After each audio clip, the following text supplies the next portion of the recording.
finished high school and then we deferred from college for a year so we could train from the Olympics. And I was like traveling the US with gymnasts that I had like always looked up to, like Nastya Lukin and Sharon Johnson and Simone. Cool. Really just don't understand the like toll it takes on you and the pressure when you're representing Team USA. And I got to the point where I couldn't walk and my coach was like, you need to get this checked out. I was out for like 6 months. I was reminded of like why I loved the sport because the Olympics, like it was quite traumatic. It was really difficult. What's up, guys? Welcome to the Physio Diaries podcast. We are your co-hosts, Dr. Melanie Ziaziaris and Dr. Alice Gojavatsky, where students, healthcare professionals, and wellness junkies come to get the inside scoop of the healthcare and wellness industry. The podcast you didn't know you needed by your favorite travel physical therapist. Welcome back, physio friends. This week we have a very special guest, an Olympic rhythmic gymnast turned lawyer. We are so glad to have you onto our podcast today, Jenny. Thank you so much for coming on today. Before we get into anything else, do you want to go ahead and introduce yourself to our lovely audience? Yeah, of course. Well, first of all, thank you both so much for having me on. Alice, it's so good to see you. And Melanie, it's nice to meet you. You too. I'm so excited to be here. A little bit about myself. My name is Jenny Rokhman. I'm a former rhythmic gymnast turned attorney. I'm currently an associate attorney at Gamliel Law, and we do employment law. We represent employees who have been discriminated, retaliated, harassed against, and wrongfully terminated. And we also do personal injury. We're based in Los Angeles, and I currently live in Orange County with my boyfriend. It's a great situation. My family lives in San Diego. I have an identical twin sister, Monica, and she also lives in LA. Orange County, where I live, is like the perfect middle ground. It's right in between San Diego and LA, so it's great. Yeah. That's a good little overview. Yes. And I'm excited to hear more about everything you have to say today. I know. I definitely want to hear more about the transition from athlete to law, but we got to reel it back in from the beginning. Oh, yes. Okay. So we're very excited for this conversation today. So let's get into some of our questions that we have for you. So as you mentioned, you are a former Olympic rhythmic gymnast. Can you tell us a little bit more about the sport? Because there's, obviously so many different types of just even gymnastics and kind of realms you can go into. So if you can clarify what the difference is between artistic gymnastics and other forms. So in the sport of gymnastics, there's different disciplines. There's artistic gymnastics, rhythmic gymnastics, acrobatic gymnastics, and trampoline. Wow. Yeah, I didn't even know there was others besides. Yeah, there's a lot. All of them are Olympic sports except for acrobatic gymnastics. And artistic gymnastics is the beam, vault, bars. Think Simone Biles. That's what most people in the US think about when you say gymnastics. In European countries, actually, rhythmic gymnastics is much more popular. Yes. Rhythmic gymnastics is, we have the apparatus, we have the balls, hoop, ribbon, clubs, and we do acrobatic movements while manipulating the apparatus. And in rhythmic gymnastics, there's individual and group gymnastics. So individual, self-explanatory, you're on the carpet by yourself competing. And group gymnastics, I like to compare it to synchronized swimming. It's a group of 5 girls. I started as an individual gymnast and then later transitioned to group gymnastics. Okay. And also artistic gymnastics, I feel like the athletes are more like shorter, it's more like bulky muscle. Whereas, more like bulky muscle. Yeah. Whereas rhythmic gymnastics, they're like taller. It's more like lean muscle. So, me and my sister were always naturally like taller, more like lean muscle. So our body type was naturally slightly more fitted towards rhythmic gymnastics. That's interesting. Why do you think that is? I think, artistic gymnastics, they're, doing a lot of like flips and like landing, and it might like stunt your growth a little, but I think just like the body type. I remember one of the athletes, Ashton Locklear, was telling me how because the double bars, like when you're rotating, your feet can like hit the bar if you're taller. And she told me she had to like adjust her form because she was like on the taller side. But so she had to like bend her knees or something to like not be as I think just like with any sport, like even swimming, like think Michael Phelps, like naturally like people have like different body types that lead them into like different like sports. So same with this, I guess. And like rhythmic gymnastics, it takes some aspects of like dance and ballet. You're always like pulling up and extending your like legs. So I don't know. Not like all rhythmic gymnasts are tall, but just you're more likely to go into that. Just a trend. And then acrobatic gymnastics is like you're like lifting each other, and also like flips, obviously it's gymnastics. And then lastly, trampoline, it's, you know, on a trampoline. But yeah, those are the different disciplines, and all of them are amazing. And it's just kind of like what, you know, you're naturally gifted at and what you prefer. And that's what you go into. Awesome. Yeah. So can you talk a little bit about your journey leading up to the Olympics when you and Monica both wanted to do gymnastics? Because I know you guys, you told me you started like technically like a later age than most people typically do, right? Yeah. So we actually did start at a later age. We were like 7.5, 8, which that is later. Yeah, it is. Yeah. Because a lot of like gymnasts, especially like high level athletes, like they start when they're babies or like 4 basically or 5. As soon as they can walk sometimes. Sometimes. And like I used to coach gymnastics, and I'd be like coaching 4-year-olds sometimes. We did start like a little bit later, but that didn't really hold us back. It was fine. You guys were made for it. Like you said. Thanks.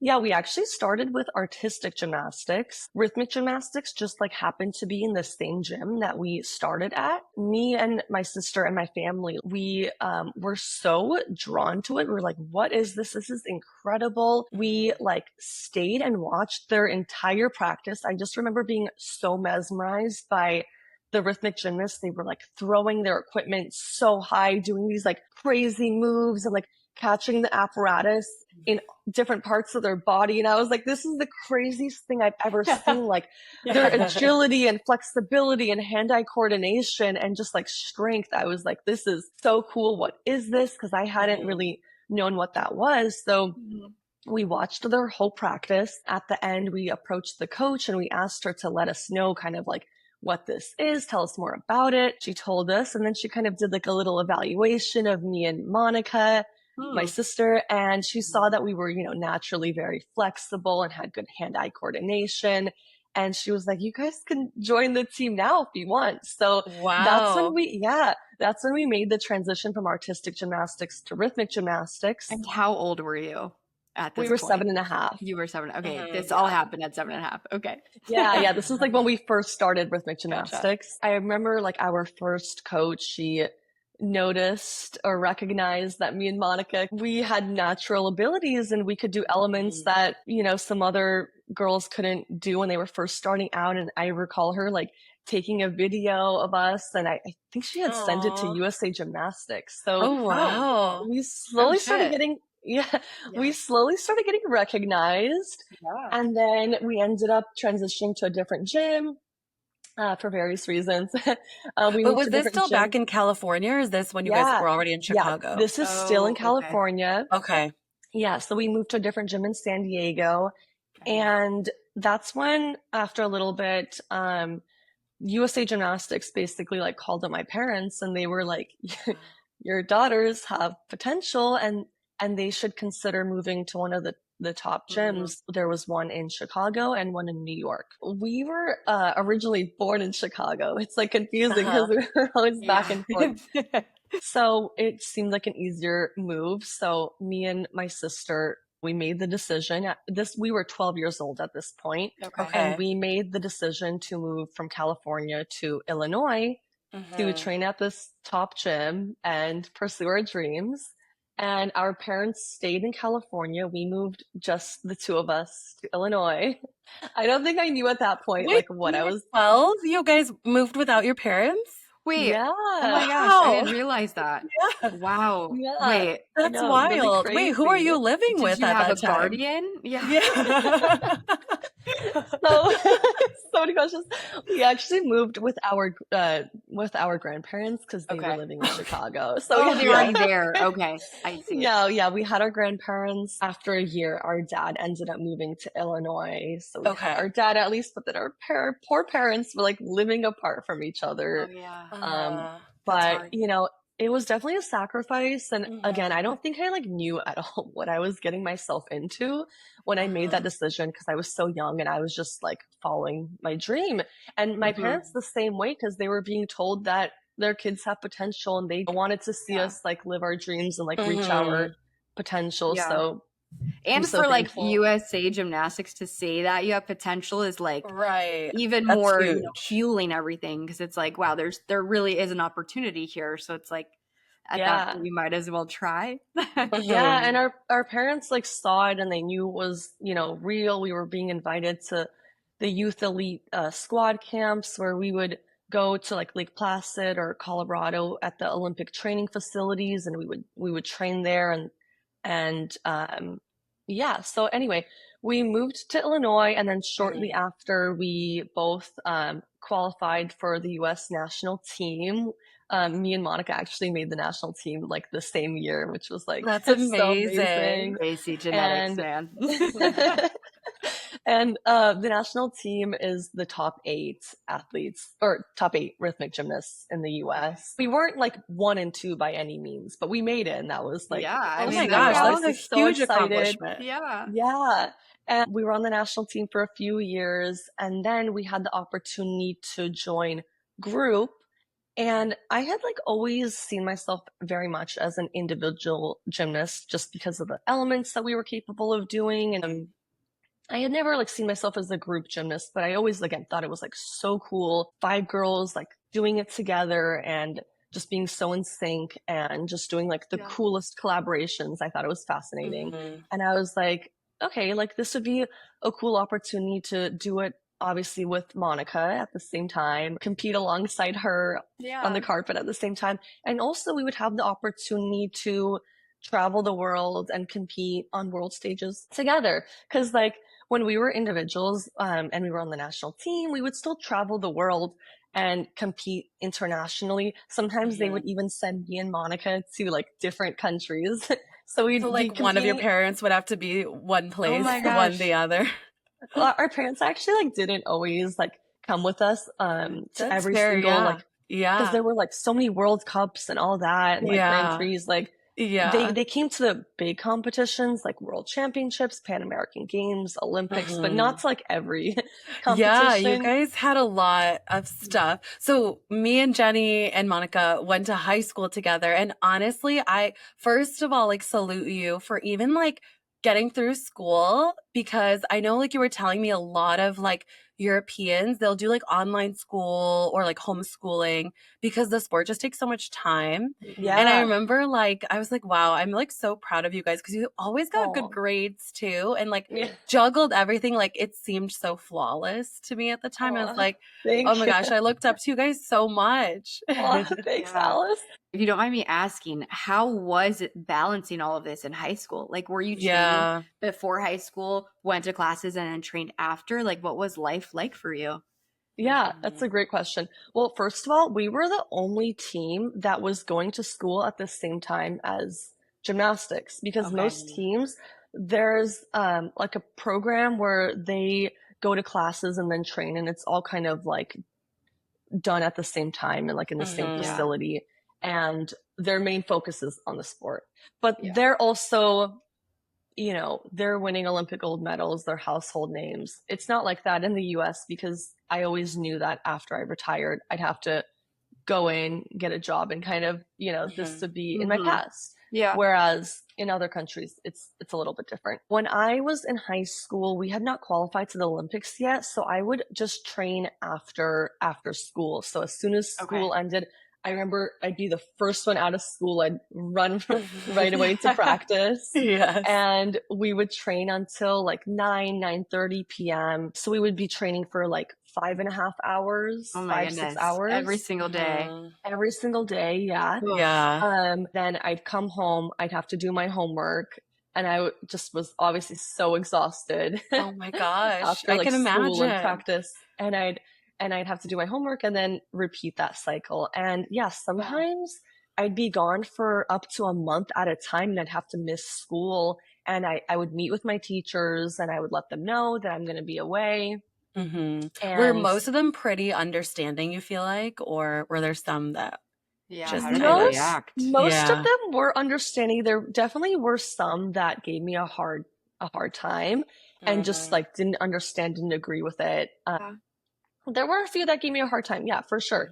But most of them were pretty understanding and worked with Yeah. me, gave me my assignments. So when I would go internationally to compete, I would do my homework in my free time, and I'd, come back to school. I remember one time school had just started and I had missed the first month of school.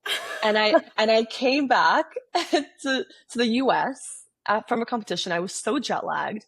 And it was my first day of school, my first day of class. Everyone had been there for a month. And I was like trying to find my classes. And I went to my first day of class, and my teacher was so confused. He was like, how do you not know what we're doing? I don't think he realized that I was gone for a month, and he just was not willing to work with me at all. He was my goodness. not understanding. And I was really quick. Like I learned everything like very fast and was like, I'm ready. Like I can be here in class. And he was like, no, like you don't know what's going on. Like go to a different class. Yikes. Okay, so there were definitely a few that weren't willing to work with me, but for the most part, it was. And I feel fine. like you kind of learned, you had already been living that lifestyle for a long time, and you kind of learned how to pick things up quick and just adapt to everything. So I feel like for you, it probably was like, okay, like a little bit, stressful, but then you're like, I've done this before, Yeah. And like, honestly, it's just high school.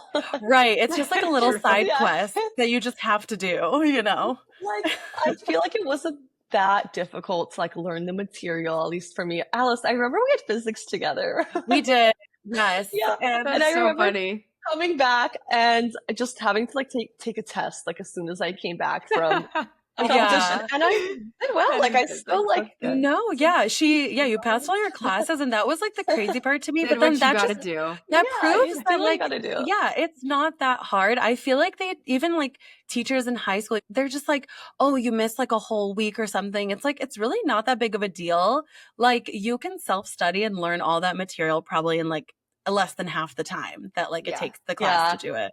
Yeah, for sure. And it depends on the person. You need to have a lot of motivation and drive and resilience, and you need to be determined. Like you need to, in your free time, study. Like I remember one day when we were abroad for a competition and we had one day off to explore, and I stayed back and like did homework, which is wild. Good for you. Yeah. Yeah, that's a lot of dedication. It is, and especially at a young age, I feel like. Yes, right. When everyone's like doing nothing after school, hanging out with friends, doing random things, whereas you have like such a regimented day to day, and like you have to stay self-motivated. For sure. Yeah, you really have to, or else you just won't make it.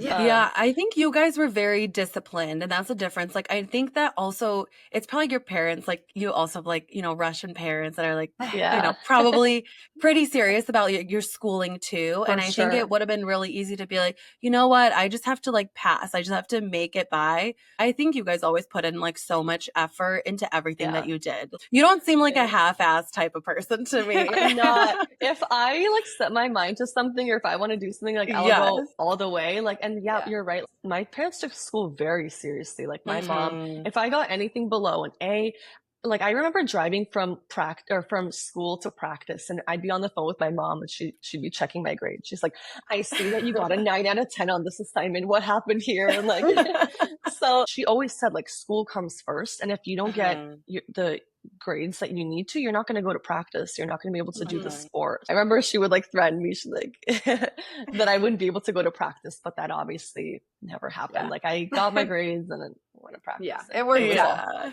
It worked out.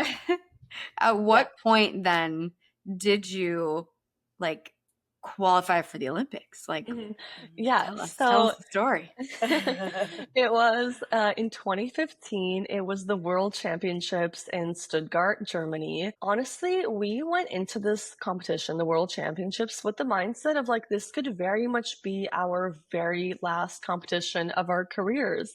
I just felt very like at peace. Honestly, at that point, I was very injured and I was just very ready to move on with my life and have a life and like It's fair.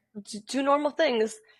And it was kind of confusing with the rules around like qualifying to the Olympics. The rules had changed, and honestly, like I wasn't even dwelling on the rules. I just went into that competition, and me and my team were like, we're just gonna do the best that we can do. We had 2 routines. We were like, we're just gonna do 2 clean routines. We're gonna do the best that we can do, and the results will fall into place. If we make it to Olympic trials, if we qualify, it'll, it is what it is. We ended up competing 2 clean routines. I remember our last routine was one routine was clubs and hoop. It was combined, and the second routine was ribbons. And I just remember finishing that second routine, the ribbons routine, just being so happy. I was like, we did it. We did 2 clean routines. And we were it's called the kiss and cry, which is like the couch you sit on after you do your routine, or you wait for your score. Yeah. Oh, yes. When you're like looking up at the board. Yeah. And I remember that they had like announced something in German and the crowd just went wild and they were like clapping and yelling and like all the cameras came out and they were videoing us, and me and my team, we were all like sobbing and crying and hugging each other because we were just so happy that we had like done 2 clean routines. We did our best, and that's why we were so happy. And we had later found out that they had like announced that we had qualified to the Olympics, but we didn't you didn't realize it. Wait, how did your coaches not know either though? Well, so we found out like later. We were in the hotel room, and I remember like being on Instagram, and I was just like scrolling on Instagram, and it said something like teams that qualified to the Rio Olympics. No way you found out on Instagram. Yeah, that's crazy. It said USA, and I was like, I turned to my teammates, I was like, guys, like, did we qualify to the Olympics? Oh my god, that is so funny. But I love how nobody like had told you up until that point. Yeah, I think our coaches had wanted to really confirm that we were sure qualified before like telling us, because again the rules were kind of like confusing, and it was all in German. So we called up our coaches, and they were like, we're confirming it right now. And then they confirmed it, and they told us we qualified, and we were all like just like screaming and crying and hugging each other. Oh my gosh. And it seems very like, yes, we were like very happy that we qualified, but a big part of me was like, gosh, like I have to do this for another year of my life. Yeah. And like you're all in now. Like this is everything at this point. Yeah. And again, like I was very much ready to kind of move on with my life, and I was very injured. It takes a toll on you, like emotionally, mentally, physically, like it was a lot. And I just, having to do that for another year, it was, I really had to get in the mindset and like, No, that's fair. I don't think people like give credit to the mental fatigue and mindset of athletes a lot of the time. Like that is such a huge factor. Like even when Simone Biles like dropped out and like couldn't do it anymore, and like people gave her shit for it, and it's like you literally don't know what she's going through mentally. You do not know how much pressure and just so many factors, right? And that is key. So that is totally fair. And thank you for sharing that like you also kind of had some reservations on like, fuck, like I have to do this now. Yeah. Especially I feel like, cause you said, like at the time when you guys were performing in Germany, you kind of had come to peace with the fact that it probably was going to be your last competition. Yeah. And so I think like it was in your mindset, like it was good too, because you weren't putting a lot of pressure on yourself. You're kind of like, we're just going to do our best, hopefully have clean routines. And so you weren't expecting that going into it too. I think that probably also was like, it was a good shock, but also part of it was like, it was unexpected. Yeah, for sure. Yeah. Like we thought like maybe there would have been a chance that we make it to the Olympic trials, and then maybe from the Olympic trials make it to the Olympics, but we had qualified like straight right away. Dang.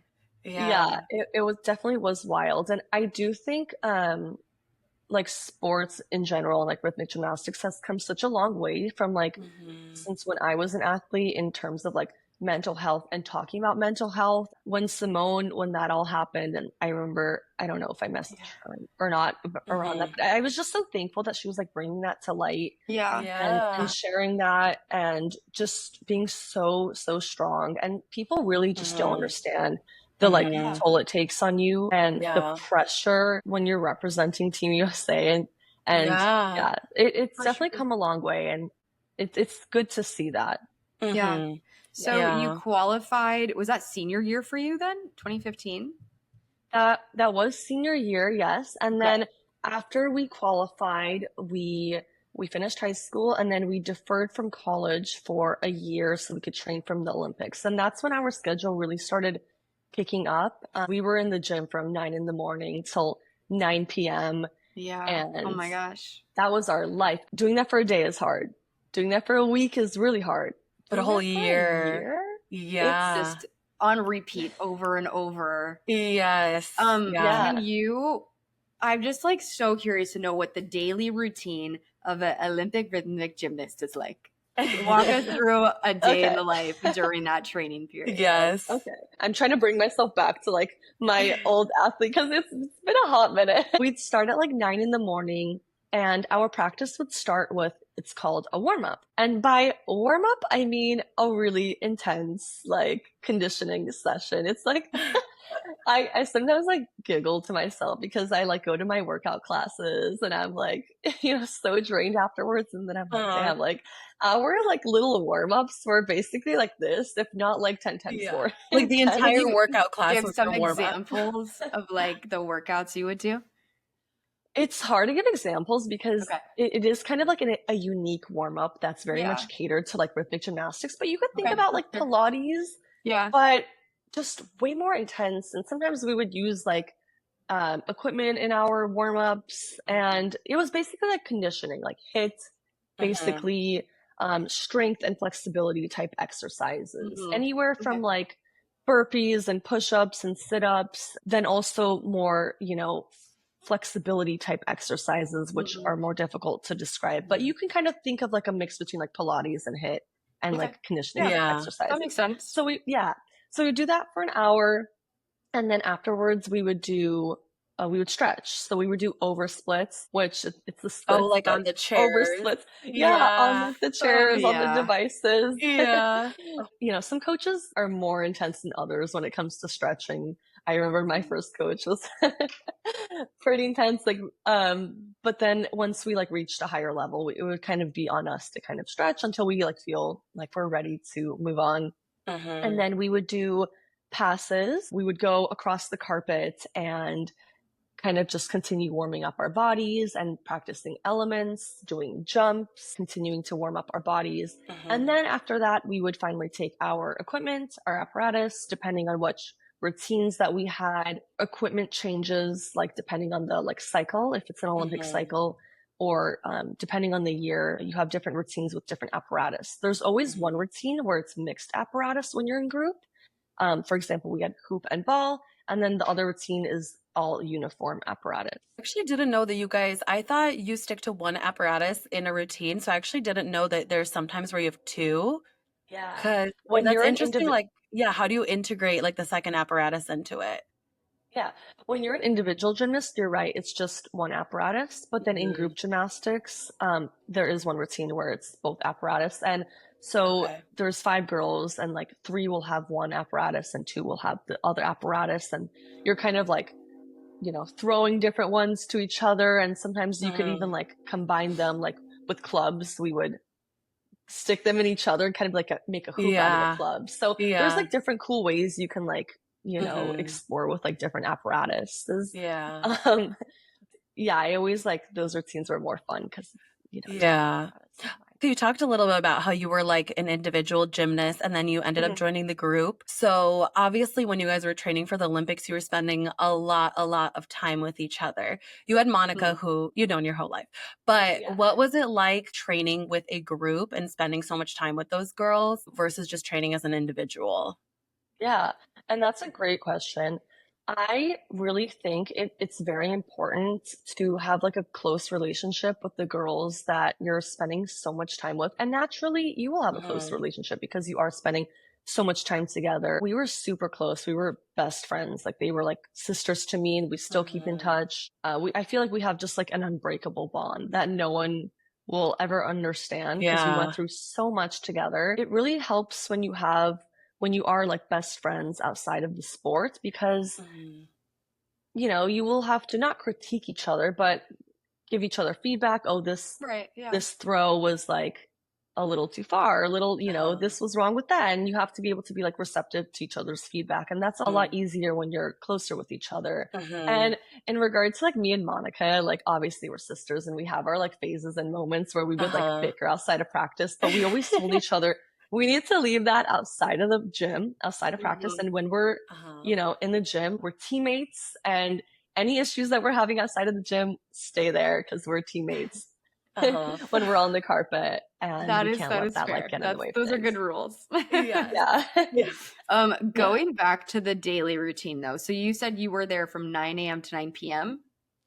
Yeah, so we would have 2 practices, and so the first practice we would take the apparatus, and then it was all about repetition. We would just we'd practice our routines over and over again until we reached perfection, or as close to perfection as possible. And we would take certain elements or certain pieces of our routine and repeat them. We would do it 10 times in a row, perfect, without mistakes. So if you make a mistake on the 10th one, you have to start over. And sometimes that took all day. Sometimes that took, you know, 20 minutes. It just depended on the day. Closer to when we were competing at the Olympics, it, you know, got easier to do 10 in a row and do perfect, clean routines. In between our first practice and second practice, we would have an hour to take for lunch. I was gonna ask about food. Food.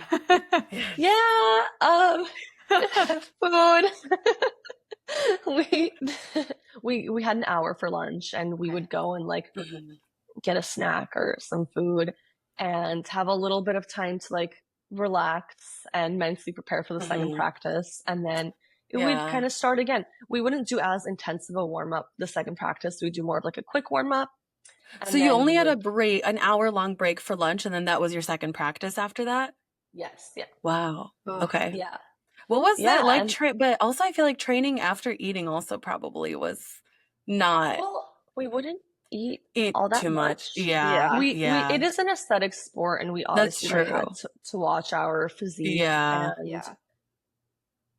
lot of into that. Aesthetic sports. Yes. Yeah. And we talk more about that later. But so we would have our second practice. We would end around 9, and then afterwards we would have like a massage therapist or physical therapist at the gym. Sorry, let me backtrack a little bit.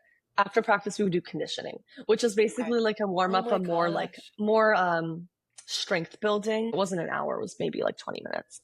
And then we would have our physical therapy sessions. We would work on whatever injuries we had. We would ice, of course, after practice. We would do ice baths sometimes. Sometimes we would do sauna, steam room. But my favorite part was, you know, the massage therapist, the physical therapist. Like that was like the best. So that was actually a question that we were going to ask you. Because obviously we're physical therapists and we treat a lot of different kinds of athletes, and each sport is more prone to a specific type of injury. So you said you faced your fair share of injuries, as did like your other teammates, I'm sure too. So what were like a lot of the things that are pretty common that you see in like gymnastics, for example? Gymnasts are typically like pretty young. Like you retire when you're, 18, 17, 18, 19. So you're pretty young. So the injuries kind of depend, I feel like, for different sports. It can, age can be a factor. And like you said, like the type of sport. For rhythmic gymnastics, most of the injuries I would say have to do with like your back, your knees, your ankles, your feet. I say as I run through the body and say everything. Like, what am I feeling right now? I unfortunately tore both of my patellar tendons, like both of my knees, not fully, but I remember it was like shooting pain from like my hip all the way down to my toes, and I couldn't even stand. Like, I couldn't walk or stand. Oh my god! And then I also had several like stress fractures in my feet, and so did some of my other teammates. One of my Yeah. teammates had like a pretty severe hip injury and she was out for 6 months. Oh, So, wow. Oh I my mean, it just gosh. like depends on the athlete, I guess, the Yeah. type of injury, Yeah. but it is a lot of like flexibility moves that we do. The back is like a common one for sure. I luckily did not Mhm. have back injuries, but That's I really have good. other Yeah. injuries. So many, Yes. have. Some of us would like show up to competitions in like a boot and then take off the boot, compete, put it back on, put it back on. Yeah. That's what I was going to Oh say my too, is gosh. like a lot of times with an injury of that nature, like patellar tendon tears or, a stress fracture, most people, like day-to-day people, would just be able to take a couple months off and like not, do their sport or whatever. But with you guys, it's like you almost sometimes didn't have a choice, like you said, with the Right. Like it's literally your competition. job at the end of the day, Yes. at that Yeah. point. Yeah, and like I definitely have the personality where I didn't want to show I was in pain. I just wanted Mhm. to like push through it, get through it. And, finally I got to the point where I couldn't walk. And my coach was like, you need to get this checked out. I was out for like 6 months. It was so difficult watching my team, Mhm. practice and compete. And I had to do physical therapy on the side. And it's okay. Like, we all had to go through that at different points. Another teammate was out for like a few months because she had a different injury. So it is like a natural part of the sport. Like injuries are quite common. And Mhm. yeah, luckily now I'm all healed and my Yeah. knees have finally That's recovered. Oh, good. Did you guys have a team like dietitian, psychologist? Like, was there more to the team outside of just the coaches and strengthening and physicalness?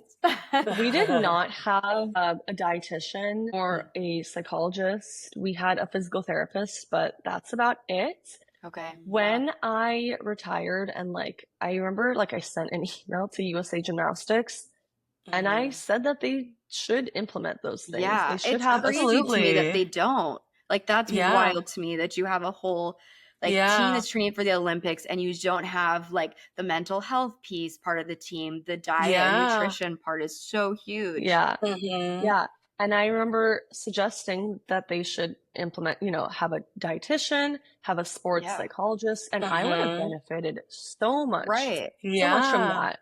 Yeah. And you're like, I was very young and it's a lot of pressure and, I was injured and I would have absolutely benefited from that. And I actually think that they did implement those things. I have heard from athletes That's in the good. generation after me that they did implement those things. And I was so happy to hear that. Yeah. Of course, at the end of the day, I do think like the coaches' opinions that they trump that of like the dietitian maybe, but I think the sport has come such a long way. I've heard that they're able to get their nutritional needs and get some help that I did not. Yeah. I was not able to receive. I'm glad that you Unfortunate spoke up. for- For like you, the but next that's generation of changing. athletes, because I think a lot of people in your position would just be like, this is just how it is. Like they're just looking at the physical aspect of your health because, I mean, it is a physical sport, but your overall health is very important to be a well-rounded athlete. And even for like, especially injury prevention,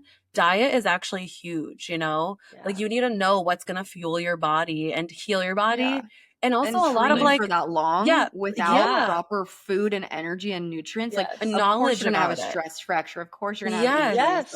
Like, that's huge. I completely agree. Yeah, most professional athletes, like basketball players, like every team has even like college athletes have like a sports dietitian and a psychologist on staff. And that's wild to me that you guys actually didn't have one until now. Like in order to like build muscle, train for long periods of time, have sufficient energy, not be, injury prone. Like you need, to have nutrients and fuel and have a proper diet. And I just feel like we didn't have the resources to do those things.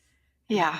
Well, hopefully things are changing for the better because they definitely are. Yeah. And you sparked a lot of that change, I'm sure. Hopefully. Yeah. Okay. And then sleep. Were you getting, because you would probably get home closer to like 10 or like after 9. When did you go to sleep and when did you wake up?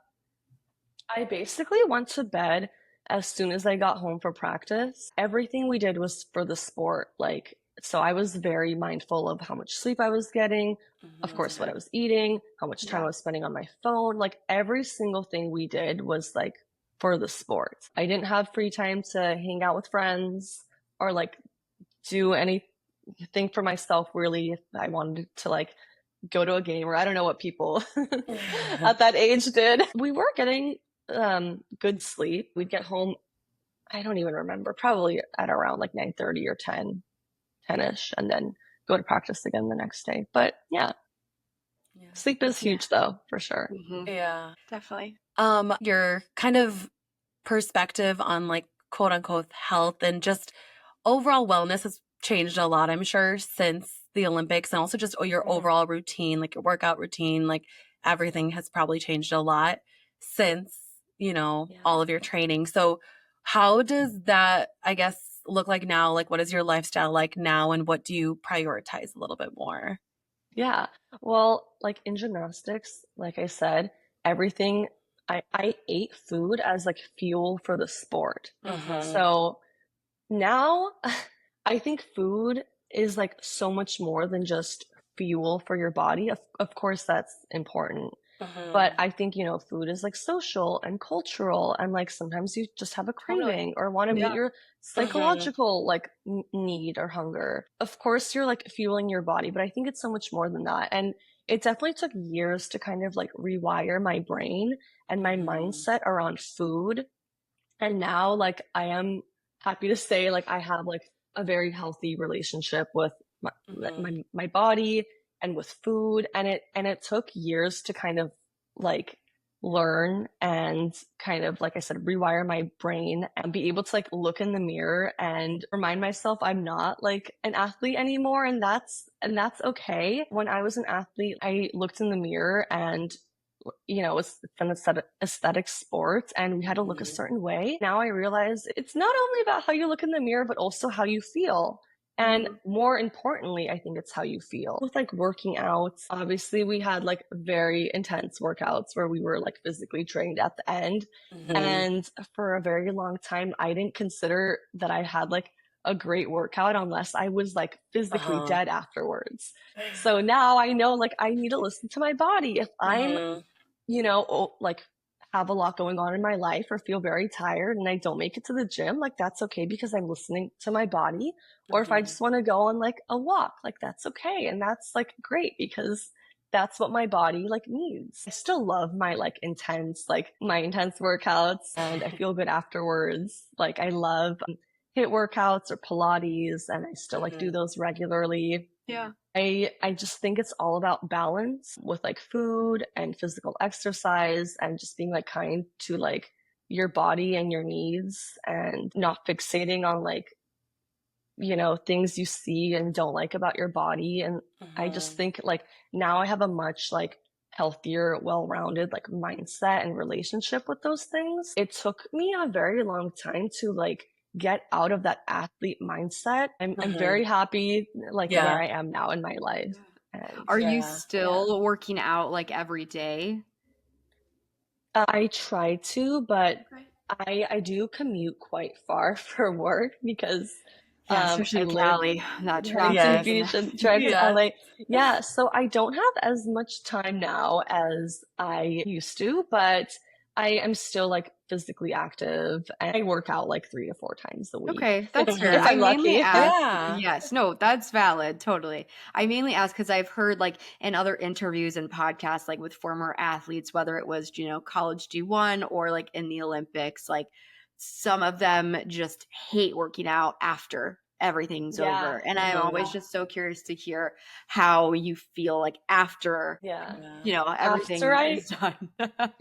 After I retired, I did not put my hair up in a ponytail for like a year. I didn't go to the gym. I did not work out, did not go to the gym for like a full year. I ate whatever I wanted. When we retired, me and my sister went to the grocery store and we went crazy. We bought everything that we had ever wanted all the to things eat, that were off limits before. What are some examples of things you wouldn't eat before and then started to eat? I remember I was so excited. We got like Pop-Tarts and cereal and bread and like bread. My dad thought we were like crazy. And I was like frolicking through this like grocery store, and I was just like so excited to like get all these things and like eat whatever I wanted. Our bodies kind of like, there is a transition period from, you know, when you retire to like when you're not training as many hours, eating whatever you want. So there was definitely a transition period, but I did not work out for a year. I didn't even put my hair up, ate whatever I wanted. And then slowly I started getting back into like a, you know, healthier routine. I think that's so valid. that's very valid. I would have probably done the same thing. And also I was going to say, because you guys got back from Rio and then you went into college right after that. So I feel like that's a part in your life already where you don't have it. No one's telling you what to do, right? You're kind of testing the boundaries and seeing kind of like what life is like. And then I feel like with you guys, the transition was even that much greater. So I want to know kind of what it was like going from like a very like regimented, like you have to be at practice this time to this time versus like going to college and having all this like newfound freedom that you didn't have before. Yeah. So we did take a year off to train for the Olympics, and then we actually ended up taking another semester off because we were invited to go on the Kellogg's Tour of Champions, which is basically, it's like a tour for gymnasts. Yeah. Yeah. And I honestly, like, that was a way better way to like end my career, I think, to like go on tour, because we were traveling around the US. Because this was after Olympics? After the Olympics, right? yes. Yeah. And I was like traveling the US with gymnasts that I had like always looked up to, like Nastia Lukin and Sharon Johnson and so cool. Yeah. And like I hadn't had the opportunity to like cross paths with them or like meet them before, because first of all, they're artistic gymnastics and they were also in like the generation before me in terms of like the gymnastics Olympic cycle. But that was like a super amazing experience and just a more fun way to end my career because, you know, we weren't being judged and it was like less pressure, more for fun. We were just performing, and I was reminded of like why I loved the sport, because the Olympics, like it was quite traumatic. It was really difficult. The tour was definitely like a more fun, lighthearted way to end my career. And I'm so glad you guys did it, because I that was a once in a lifetime opportunity for you, right? And I'm sure you kind of were conflicted and like, okay, we already like postponed school for a little bit, you know, for our careers. But like also, what's one more semester at the end of the day, you know, like to go on this amazing experience. And like you said, work with like the people that you've looked up to as a gymnast. I'm glad you had that experience and ended off on a good note. Thank you. Yeah, me too. And a smoother transition into like normalcy. Like I cannot imagine that. Just like the worlds are so different. Yeah, it definitely would have been such a stark contrast to go from like Olympics to college. So at least this gave us some time to transition and like acclimate a little bit. But it definitely was still a very big transition going to college, because now I did have free time. I was able to hang out with my friends, socialize with, you know, everyone, and eat what I wanted, and like just have so much more free time and less of a like strict routine. I was quite sheltered when I was a gymnast, obviously. I never like went on a date or like, you know, talked like the opposite gender. So like those things were like, I was like, wow. New feelings, new learning. Were you guys allowed to date when you were training and stuff, or was it more of like you just literally didn't have the time either? We just literally did not have the time. Okay. I mean, we just did not have the time. To be that young too and like do all of that and like deal with your mental state and having to think about someone else, I literally could too not much. imagine. I couldn't think about anything else really. Gymnastics was my life. Even school felt like a side. I felt like Hannah Montana almost. Like I had like school lives. Like I was like, when I was in school, I was like, do people know like I'm a gymnast? Like I have like 2 lives. This is just like one life. But also when I was at that age, like I was like painfully shy and like pretty awkward. I mean, maybe a part of me still is. I wasn't like in the, you know, dating scene yet, I guess. That's right. Yeah. And then after college is that's when COVID hit, like towards the end of college. 2020. So because I went to college in Illinois. Like after I retired from the sport, I stayed in Chicago. Gotcha. Or Illinois. And then COVID hit and I moved back to San Diego. Okay. And then Was that yes, your I last finished. year of school? Was Yeah, it was my 2020? last semester. Oh, that I think wow. then because what year did you start school then, or college? 2017. Oh, okay. I started 2017. after the Yeah. Olympics. Yeah. Yeah. Okay. That makes sense. Yeah, and then COVID hit, moved back to San Diego, and then I finished my last semester like online from San Diego, and then that's when we started applying to law school. Before we get into law school, and feel free to answer this like how you want, no pressure or anything, but going back to the Olympics, because obviously, like you said, there's trauma associated with that and whatnot. But what would you say was like the hardest part of just being in the Olympics? Just the pressure and the toll it takes on you.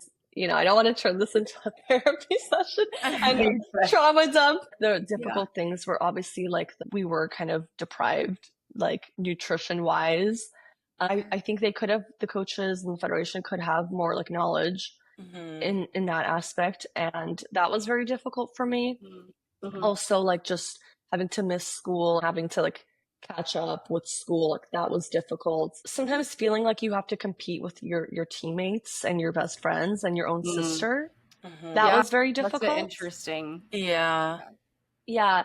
And the injuries, of course. Just being at the young age that I was, I also I didn't really feel like I could speak up against certain things. I was kind of like a robot, like, nod. It's like, yes, ma'am. Reflecting back on my careers, when I really like started to realize like a lot of what we went through was just it was not okay. And I, learned like I have a voice and I can use that voice. And I do think that like largely drove like why me and Monica were like, okay, like we can like go into law school, we can like use our voice for the better. I think that really drove us. No, that's fair. Thank you for sharing that. Yeah, I'm sure a lot of people too that like were or are in college sports even can relate to that as well. So thank you for sharing that. Yeah. Once you guys transitioned into like law school and everything, what was that like? And then also, how would you say like your career and everything impacted everything that you do today? The transition to law school, it was a lot of studying in law school. And in college, we studied, but it was nowhere near to how much I needed to study in law school. And I remember me and Monica, we knew we wanted to go to law school in Los Angeles. We told each other, we were like, okay, like if we're going to be in the same city, we're going to the same law school, we can't live together, because we had lived together in college. So this was like the first time where we were kind of like branching apart. And we lived separately. We lived 4 rooms down, but we lived oh my gosh, no way. Like same building. Yeah, same building. Law school, it's 3 years, and it was a very stressful time for me. Law school is not for the faint of heart. Absolutely. Yeah, my sister went to law school, and honestly, like it was hard. It definitely tests your limits for sure. Yeah, definitely does. Yeah. Test your limits. And made it out alive. We both survived. and then you have to pass the bar. I think that was like more fun for me. I mean, fun, but like studying for the bar was like more enjoyable for me than like studying in law school. I did not leave like this office that I'm currently sitting in for like several months. All I did was study, and I have like an amazing boyfriend who was like doing all the chores and like cooking and just like so understanding and so supportive of my journey. And luckily, we love to hear that. Yeah. Yeah, bless him. I don't know how I would have like survived that period of my life without him. But me and Monica, we like thankfully both like passed the bar from the first try. And the California bar, which is like known to be one of the hardest ones too. Oh, really? The hardest. I didn't know that. Yes. Bar. Yeah. Now we're like both doing the same type of law, which is so funny. What type of law? So she was doing personal injury and I was doing employment law. And I remember like raving to her about Okay. employment law. I was like, this Uh-huh. is great. Like you should get into employment law too. So now we both do plaintiff's employment law. So that's where, we help employees. Mhm. So we deal with discrimination, harassment, retaliation, wrongful termination. Okay. And then we both also do personal injury still. Uh-huh. Cool. Yeah. Did you ever consider going into, because there's obviously like lawyers for like different teams and stuff. Did you ever consider going into like more like a sports route? Yeah, I actually did heavily consider that. And I took Mhm. sports law in law school. I wanted to honestly like just go into a completely different field. Yeah. That's fair. I That's just, yeah, I wanted, understandable. I didn't really want anything more to like do with that Yeah. part of me. I just, I That was wanted a to different chapter that you closed. exactly. Yeah, I Yeah. wanted to close that chapter and like move on to the Yeah. next chapter of my life. But I did definitely consider that at one point. Yeah. Nice. I love to hear like you switching to this new chapter and to see all the exciting things you do as a lawyer. That wraps up today's episode. I feel like we've picked your brain in so many different directions.